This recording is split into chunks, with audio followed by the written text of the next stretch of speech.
అదే RTV app వార్తల్ని క్షణాల్లో చదివే అవకాశం ఉంటుంది. ఒక న్యూస్ పేపర్, ఒక టెలివిజన్ ఛానల్ మీ చేతుల్లో ఎప్పుడూ ఉంటాయి. బతుకుదెరువు కోసం జనగామ జిల్లాకు చెందినటువంటి శారద, తన కూతురు స్పందన, భర్త కలిసి కొద్ది సంవత్సరాల క్రితం సిద్దిపేట జిల్లా బెజ్జంకికి వలస వచ్చారు.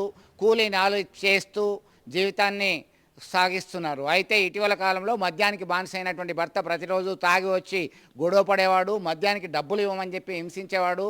భర్త వేధింపులు తాళలేక కూతురుతో కలిసి తల్లి ఆత్మహత్య చేసుకున్నటువంటి ఘటన కలకలం రేపుతుంది. బెజ్జంకి మండల కేంద్రంలో చెరువులో దూకి ఆత్మహత్య చేసుకున్నారు. విషయం తెలుసుకున్నటువంటి స్థానికులు సమాచారం అందించడంతో జాలర్లు వారి యొక్క మృతదేహాల్ని బయటకు తీసుకుని పోస్ట్ మార్టం నిర్వహించడం జరిగింది. కేసు నమోదు చేసుకున్నటువంటి పోలీసులు ఆ భర్తను అదుపులోకి తీసుకొని విచారణ జరుపుతున్నారు. మొత్తం మీద మద్యానికి బానిస కావడం వల్లనే ఇలాంటి దుస్థితి నెలకొంది. ఒక 2 నిండు ప్రాణాలు కోల్పోయాయి. కుటుంబంలో ఈ పట్టించుకోకపోవడం వల్లనే ఇంతటి దుస్థితికి కారణమైందపై స్థానికులు చర్చించుకుంటున్నటువంటి పరిస్థితి విషాదాన్ని నింపిందనుకోవచ్చు.